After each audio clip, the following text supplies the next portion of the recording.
Well, welcome to Orenaug Mountain Publishing's online reading of selections from our newest anthology called Lost Love, which honors people who have been important to us in past and therefore is a celebration of life. I'm so glad people from around the world have carved out time on this Sunday to be with us and to share your poems. We'll have this available online soon, and when we do, we'll send out an email to let you know. My name is Sandy Carlson. My husband, Ed Zitko, and I run Orenaug Mountain Publishing here in Southbury, Connecticut, and we're really honored to have all of you here and are grateful to all of you for sharing your profound work with us. So what I'll do is I'll say your name. Hopefully I'll say it correctly. And if I don't, please correct me and say it again and say where in the world you're from so that we have that on record as well for the recording. Cheryl Panosian, would you read for us first? Sure. I wasn't, since I'm at the back of the book, I wasn't expecting to be first, but I'll say a little bit about me. I'm in Danbury, Connecticut. I'm originally from Rhode Island, but ethnically I'm 100% Armenian. The poem that I'm going to read is called Breath, and I wrote it shortly after my father had passed away from a long bout with cancer, and had written quite a lot during his illness. So I have poems along the way, and this last one is called Breath, which is still hard for me to read sometimes. So a chill comes over the skin, knowing I can't watch his breath again, knowing his chest won't rise again, but lay flat, a body of skin and bones. They take the body and discard it before an attachment to an empty shell occurs. But the memory of his cool skin haunts the day, haunts the night, haunts the breath I hold between my lips. I breathe now as if I could blow life into him. To comfort us, they said, God has taken him. Who is this God that steals breath, thief-like in early morning hours, just as night has given way to dawn? In church, we light candles, hoping his breath will fuel the flames.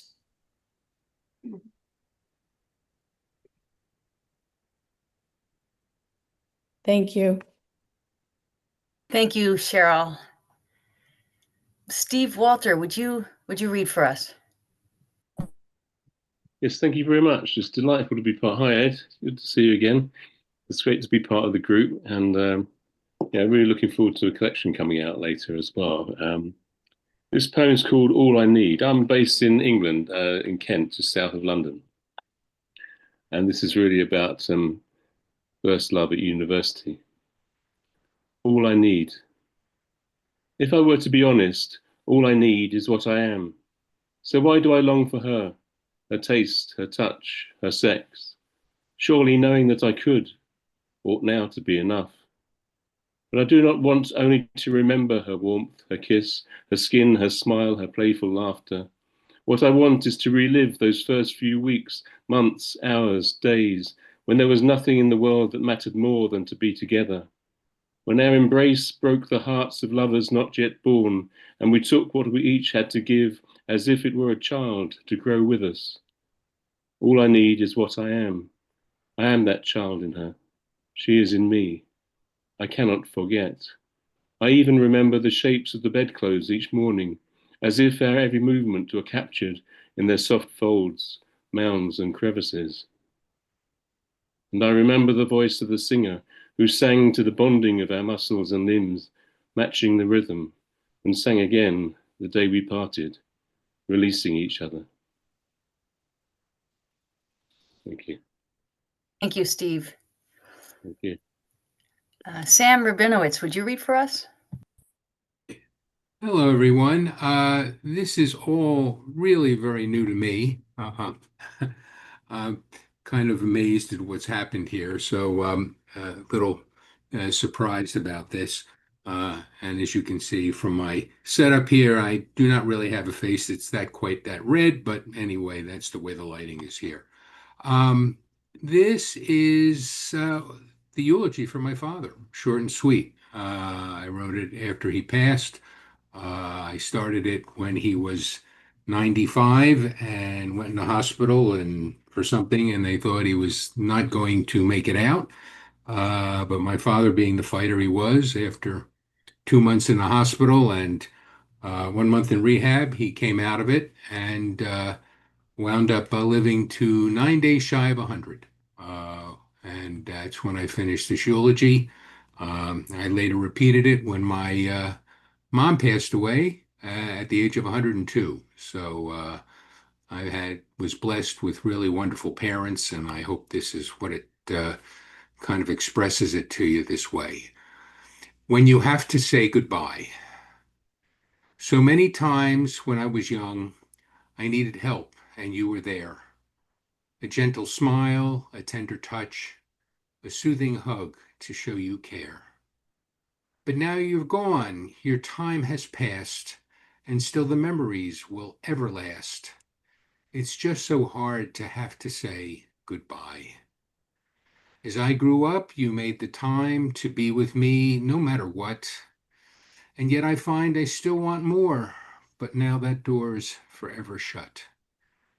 And so I grieve for what I've lost. You know I'd pay whatever cost just so I would not have to say goodbye. I always knew the day would come when I would face an empty chair. Still, as I look out on that space, I can't believe that you're not there. The weight that's on my shoulders grows, the sorrow deep within me flows. It hurts so hard to have to say goodbye. When came the day that I was wed, I saw the pride upon your face. As one by one my kids were born, they felt your warm, loving embrace. And your capacity for giving showed me how I should be living. I just don't want to have to say goodbye. Then it was time to care for you.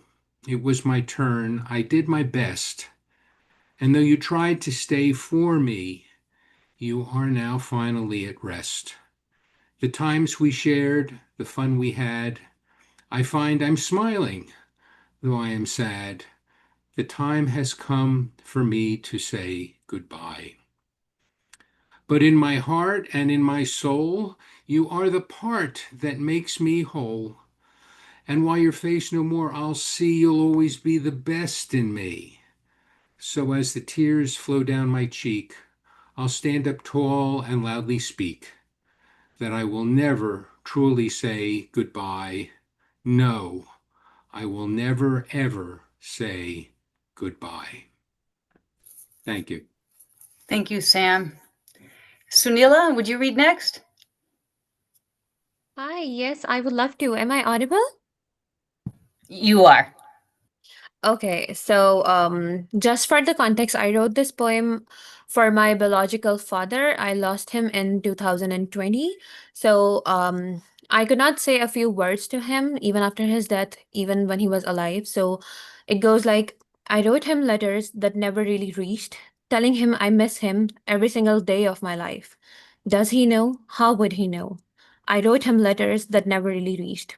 He left me at the beginning when I was to be so close to him, screaming, sobbing, couldn't even say the last goodbye. I wrote him letters that never really reached. He told me he loved me, held me in his arms. I craved to be held again. How would he know? I wrote him letters that never really reached. 5 years to this car, I cannot move forward. Is an exam so important? I couldn't even say the last goodbye. I wrote him letters that never really reached. Everyone thought I don't feel a thing. Oh, to be understood. The thought of him torments me. How would he know? I wrote him letters that never really reached. Even his Sheru has a Sherni now. I'm still caught up with my studies. Couldn't even say the last goodbye. I wrote him letters that never really reached. For the context of the poem, I could not attend his funeral because I had an exam that was 260 kilometers away from where we used to live. So, yeah, that's pretty much it.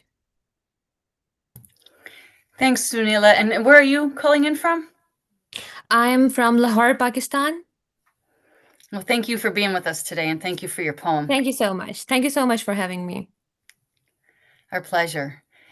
Isabel, would you read next? Thank you. I'm in Sonoma, California, and this poem is about not my absolutely first love, but soon thereafter, university. Twice lost love. He was so tall, 6'4", kind of geeky, overbite, cowlick, drove a yellow Scout, the lemon. I was smitten.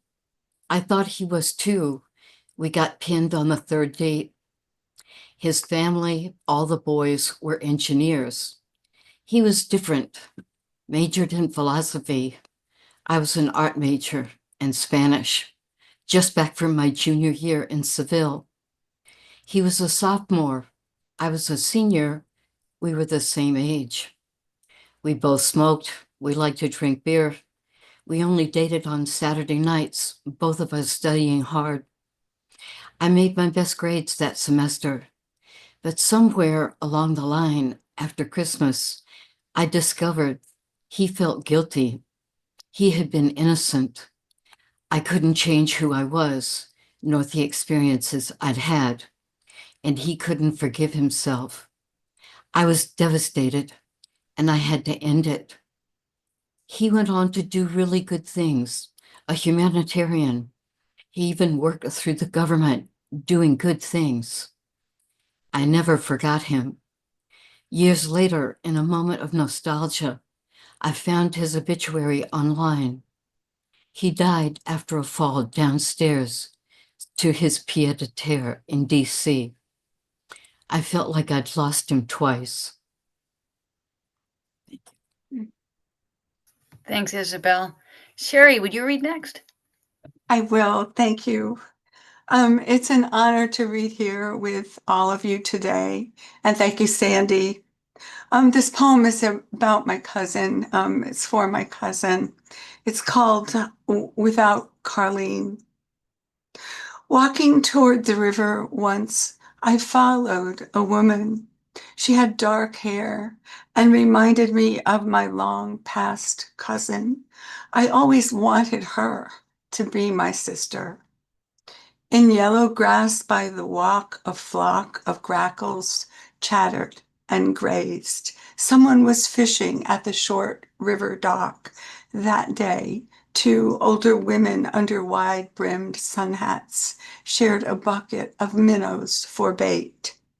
Carlene and I, if we stood side by side, would never look like sisters. Carlene, dark-haired with hazel eyes, and me, a pale, skinny, blonde girl. She, like me, didn't have a sister. She worked in her husband's office with two other women. Her husband slept with all of them. She never got over that. There must have been other things, other reasons. She shot herself in their backyard next to a blooming azalea bush. When I walk, especially in April, I walk with Carlene. I like to forget that she's gone. I imagine I'll see her at the next corner, at Martha's, the luncheonette on Main Street. We'll get our sandwiches and order old-fashioned Coca-Colas. Thank you. Thanks, Sherry. And Sherry's coming in from Connecticut. Appreciate your Yes, Connecticut, West Hartford. Thank you. West Hartford. Yeah. Okay, well, travel to the other side of the world again. Prithvijit, would you read next? The poem I'm going to read is titled, Is There a Room Up There in Heaven? Just to put it in context, it is inspired by Eric Clapton's 1991 single Tears in Heaven, a song that got passed down to me from my own father, who is a devotee of Eric Clapton. And over the years, when I found out the song's tragic history regarding his own young son's death, um, the song, came to hold a deeper resonance. And I had actually written this poem prior to the submission window for the Lost Love Anthology. And I think it was fated that it would find its place here amongst all these esteemed poets and their words. So without further ado, I'm going to read this poem. Is there a room up there in heaven? Or are there boughs holding still to your kite in a windless world? Is there really a room up there in heaven? Or is it open for admission somewhere close to a city named Ambrosia? Hissing lawns prevail, where the sprinklers satiate a thirst for knowledge regarding earthly fortunes, and every element, from worms to herons, star-shaped leaves, and the elegant trinity of brown, green, and tangerine indents has a dream-like quality you nurtured, like Pegasus resting under the same boughs, holding still to your kite in a windless world. In my world, there are open rooms without a bed. The eyes become catacombs under false ceilings. The light comes. Tears from heaven roll around sometimes like bitter honey on spring's little fingers. In my world, the acoustic refrain leaves no desire to keep that stool by the piano in the studio. That warm, enveloping cloud that is a man's voice is like New York, a state of mind, a nameless city saving its last bells, distracted and yawning at the window that opens up to the ether. My world grieves. The song is like a boy who went with a child lodged in his chest and became a cloud. Thank you. Thank you very much. Madeline, would you read next? I'm Madeline Haber. I live in Western Massachusetts in Northampton. My first collection of poetry has just been published. You can find it on Amazon. And this is a poem I wrote for my aunt. It's called Morning Hours. The dead are as alive to me today as ever. Their numbers increase in quantity and quality as each year more pass on. Some are known only by a name, while others were deeply loved. The loved ones dance in the recesses of my heart. I could mourn some hours of every day. Like sunlight on snow, there is a brightness lighting the days ahead. It will be an easier drive to the next aunt's funeral if the weather is clear. There will be joy in the company of mourners, delight in remembrances of celebrations, years upon years of shared nourishment, attention, visits, arrivals, and departures. This aunt gave me a gold rug for my room, a bandage for my blistered foot, a place to sleep when I was lost. She welcomed my baby, celebrated her growth. She encouraged my care of my mother, helped me to honor and bury her. She pulled out the strength I needed to heal my own illness. You'll always be one of my own, she said in our final conversation. She resides with all my own dead now. I mourn for some hours of every day. Thank you. Thank you, Madeline. Tom, would you read? Tom Nicotera? Thank you, Sandy. I'm this wonderful global gathering of poets. I'm from Bloomfield, Connecticut, and I grew up in Terryville, Connecticut. And this is a memory poem for my father. And every weekend he went fishing. And it wasn't until I was old enough, 14, that he took me. And I was so thrilled that he took me fishing with him.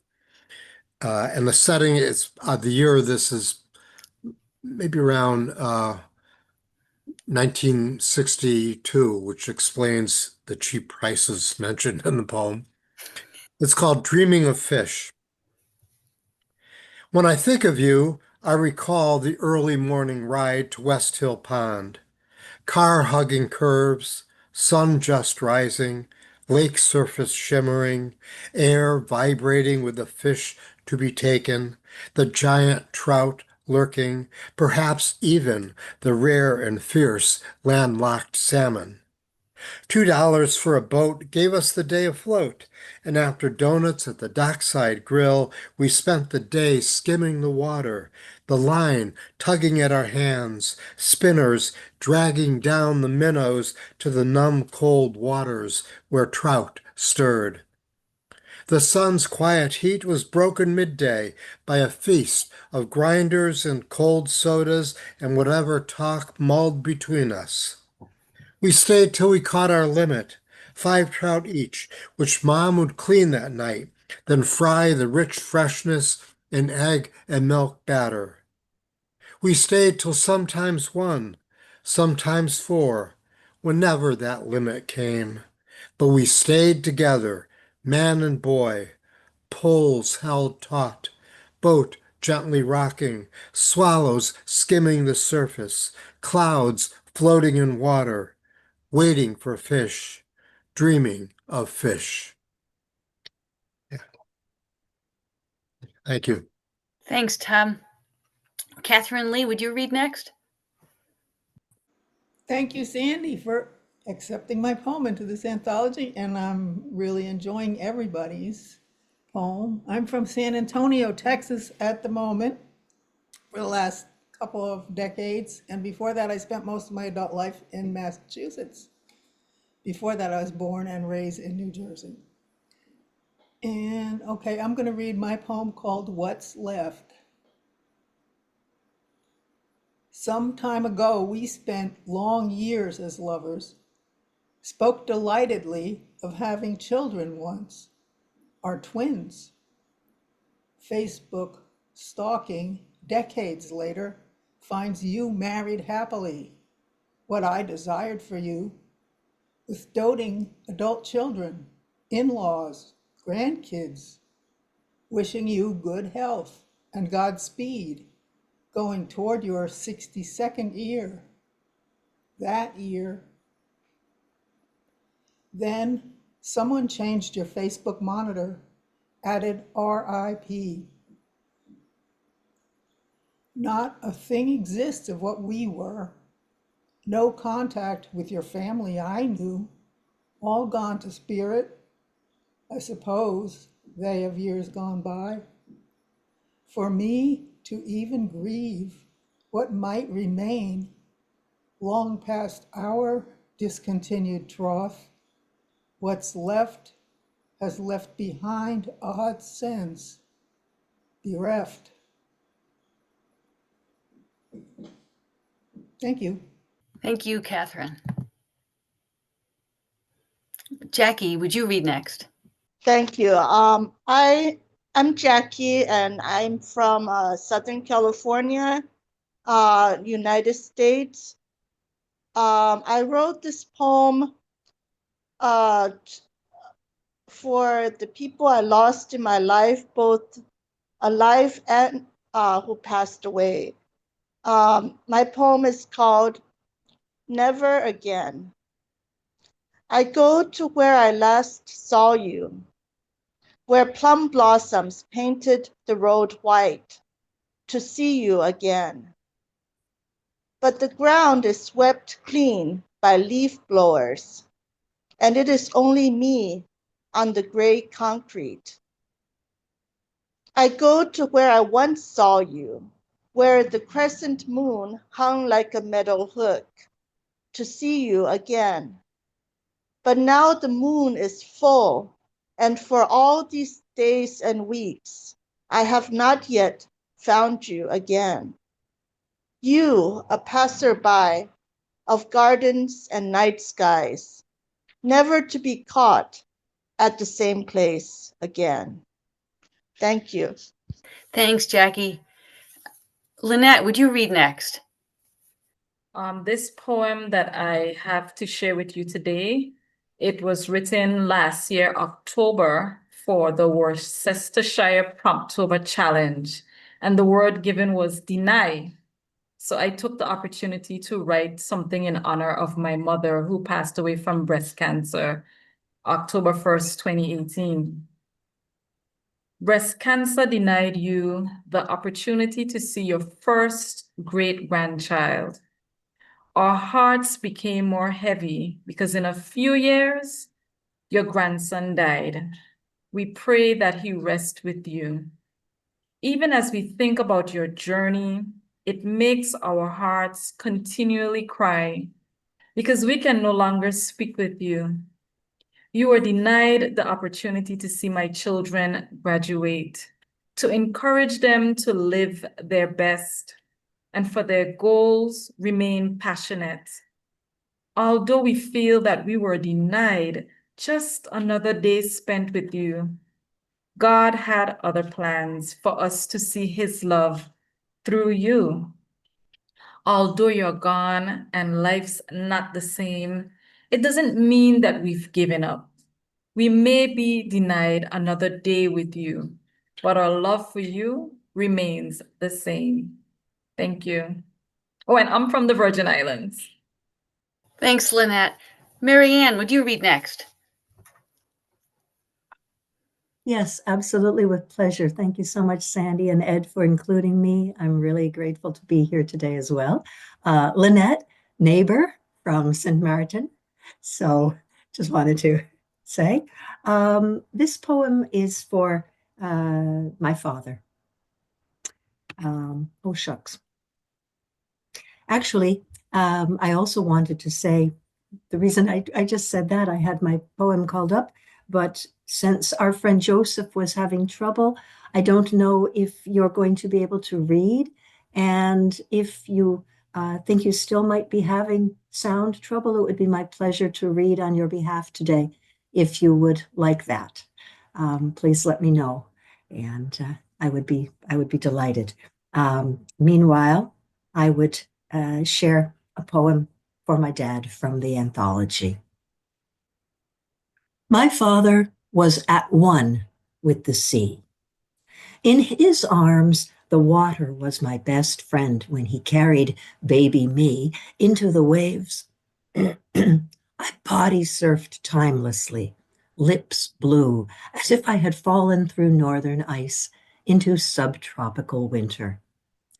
In his teens, he was jettisoned from the deck of a warship into wine-red seas with nothing of Greek poetry about him, only his self-inflated genes and swollen belief in the rightness of his cause and his Almighty to carry him through 6 days afloat, beyond the range of the Japanese guns, 7 nights clinging to sharp sand in chest-deep water close to shore, for what could a Connecticut Yankee know of the nocturnal habits of sharks? Perhaps the fear of drowning or worse already had been wrung from him by the swinging vine from which they encoiled him as a boy, as he hung head down in the mill pond behind the barn, where he began a lifetime of horse whispering. He saw the light that so many claim to have seen. And because I believed my father to tell the truth that I have seldom trusted from others, I learned never to fear death, to let salt spray and moon rhythms spur my stroke through my terrestrial nights, even into submarine days where my bullish head told my marathon heart, it's only 4 kilometers from Nevis to St. Kitts, and no one need imagine you've fallen from a cruise ship, even if the current carries you down and the islands seem to repel one another when you're in the middle of the channel. Many Decembers before, I carried my 5-day-old child into the indoor pool of our lakeside apartment. She keeps a later photo of my father and her, a blonde toddler in a life vest, helping hand on the pool skimmer. When she remembers her poppy, she recalls the sting of chlorine and the abiding comfort of learning to swim from the lip of his pool into his sunlit embrace. It pleases me beyond all reason to know that she knows what I know. My father was at one with the sea. May he rise in power. Thank you, Mary Ann. Thank you. Marianne, would you read his poem? Would that be okay, Joseph? To make your, it's such a beautiful poem to make it part of this reading. A heavenly farewell. My dearest departed to the distant clouds flew. She was clad in pristine white, glittering pearls, glamorous and ebullient roses. She was ferried by a dozen cherubs in a celestial cruise bound for the idyllic shores of heaven. Congratulations, my beloved. You have meritoriously earned the Savior's kiss and warm embrace. Sojourn in bliss and never cease our cause to plead before His Majesty Divine. We sure hope to someday share your infinite joy when at life's twilight we will be ferried in His Majesty's service, HMS Life Eternal.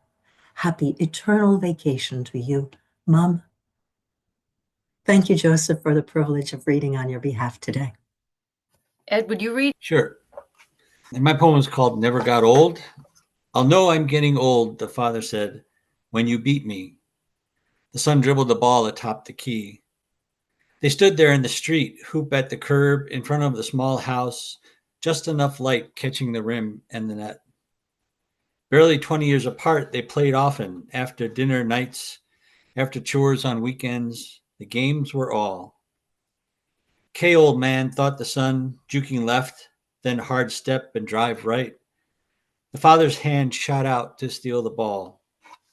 7 straight makes later, and game once more.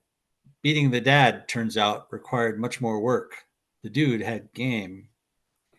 He earned a free ride to college in the 60s, but in one final high school quarter, that dream ended. Scholarships vanished when cartilage tore. Recovery as unclear as a cancer fight'd be in his 50s. The son graduated high school and college, married, and the street games became some casual, easy shoot-arounds. Father died, and his son, in the casket, put a ball for next time. Never beat you, Pop, and never got old. Thanks, Ed. I'll read next. I'd like to read my friend Craig Allen Lundwall's poem, Birth, Death, and Resurrection. And I am in Southbury, Connecticut. I grew up in Danbury, Connecticut, and Craig, as you know from the introduction, was a dear, dear friend. Joyful now, the rivers of my eyes have run dry. Light now, at last the coal black tempest has passed. Free now, the chains of pain are severed, my soul emancipated. Relieved now, I exhale, dispensing my fear of the future. Hopeful now, my spirit again, free to imagine, able to dream. Awake now, part of the circle again. I spin new sensations. Rested now, vitality regained. I engage all I see. Peaceful now, the meaning revealed. I have mastered the lesson. Thank you. If I may close this with my poem that was in the collection called The Shoal. Through the summer haze filming the skyline, I saw you in the mighty cumulus clouds, rising from invisible volcanoes just below the glassy sea's surface, as if you had come to say, there is more above, below, beyond what you behold. We are here, our souls at sea, our home. Let your heart remember. Open the door to eternity. Remember and live. The granite sands hold the heat of memory of spirits living. Lapping water listens. The sky and sun feel the press of your breath. Every life is a keeper of Earth's soul. Open your heart. Stay a part of this shoal. Thank you. Thank you, everybody, for being a part of this reading today. It was a joy to assemble this book and just to feel the love in all the words that you shared on these pages. Our copy editor is a lovely woman who was a mentor to me and Ed when we were reporters many, many years ago. And the book left her speechless, which is a feat. And it was just a joy to create and to celebrate life in this way with you.